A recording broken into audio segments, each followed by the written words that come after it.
김정은을 직접 만난 남자. 김정은의 비밀 금고를 관리하던 최측근 집안의 사위. 북한 최고위층이었던 그가 모든 것을 버리고 탈북을 선택했다. 그는 왜 김정은을 떠났을까? 오늘은 북한 전직 외교관 류현우의 이야기를 알아보자. 류현우는 평범한 북한 사람이 아니었다. 평양에서 태어나 북한 최고 엘리트 코스를 밟았고 외무성 외교관으로 성장했다. 특히 그의 장인은 노동당 39호실을 총괄했던 전일춘. 북한에서는 김정은 금고지기로 불리던 인물이었다. 덕분에 류현우는 북한 최고 권력층이 모여 사는 은덕촌에서 생활했고 김정은 일가와 직접 마주할 정도로 가까운 위치에 있었다. 그는 북한 최고 권력층의 생활을 가까이에서 지켜본 몇 안 되는 인물이었다.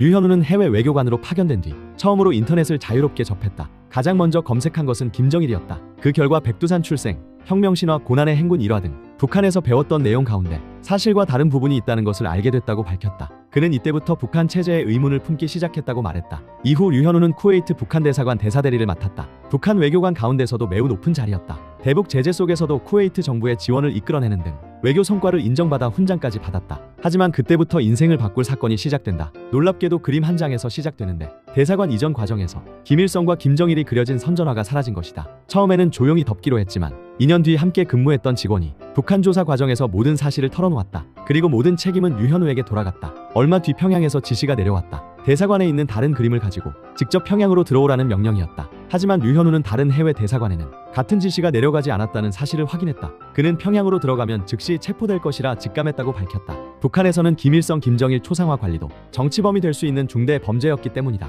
그때 뜻밖에도 가장 먼저 탈북을 결심한 사람은 아내였다. 김정은의 금고직이었던 아버지가 은퇴하자마자 허름한 아파트로 쫓겨나고 평생 충성했던 대가가 감자 몇 킬로의 배급뿐인 현실을 직접 본 것이다. 결국 가족은 딸의 미래를 위해 모든 것을 버리고 2019년 쿠웨이트에서 대한민국으로 탈북했다. 하지만 한국 생활도 쉽지는 않았다. 고위 외교관 출신이었지만 처음에는 기초생활수급자로 생활했고 택배기사 일까지 알아봤다고 밝혔다. 이후 민주평통 상임위원으로 활동했고 북한 내부를 폭로한 책 김정은의 숨겨진 비밀 금고를 출간했다. 현재 류현우는 북한 최고위층의 실상을 언론과 방송을 통해 공개하고 있다. 김정은 일가, 39호실, 북한 외교, 권력층 생활, 그리고 북한 주민들이 모르는 내부 이야기를 계속 증언하고 있다. 김정은을 가장 가까이에서 봤던 남자. 하지만 그는 북한이 아닌 대한민국을 선택했다. 류현우는 김정은 정권의 숨겨진 이야기들을 얼마나 더 세상에 드러내게 될까?